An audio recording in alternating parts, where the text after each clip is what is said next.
സ്വകാര്യ ബസ്സിൽ കോളേജ് വിദ്യാർത്ഥിനിക്ക് നേരെ ലൈംഗിക അതിക്രമം. പ്രതി പിടിയിൽ. എടശ്ശേരി കൊല്ലംകണ്ടി രനു ദിവനെയാണ് വടകര പോലീസ് അറസ്റ്റ് ചെയ്തത്.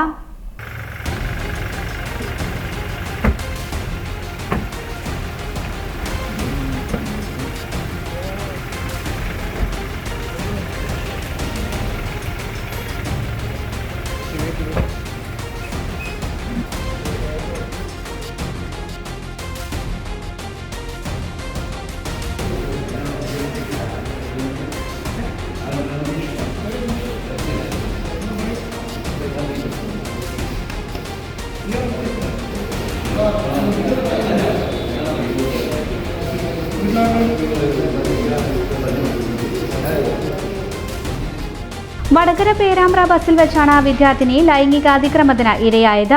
തുടർന്ന് വടകര പോലീസ് സ്റ്റേഷനിലെത്തി പരാതി നൽകുകയായിരുന്നു. പോലീസ് വീട്ടിലെത്തി പ്രതിയെ അറസ്റ്റ് ചെയ്തു. വടകര ജില്ലാ ആശുപത്രിയിൽ വൈദ്യപരിശോധനയ്ക്ക് വിധേയനാക്കിയ ശേഷം വടകര ജുഡീഷ്യൽ മജിസ്ട്രേറ്റ് കോടതിയിൽ ഹാജരാക്കി.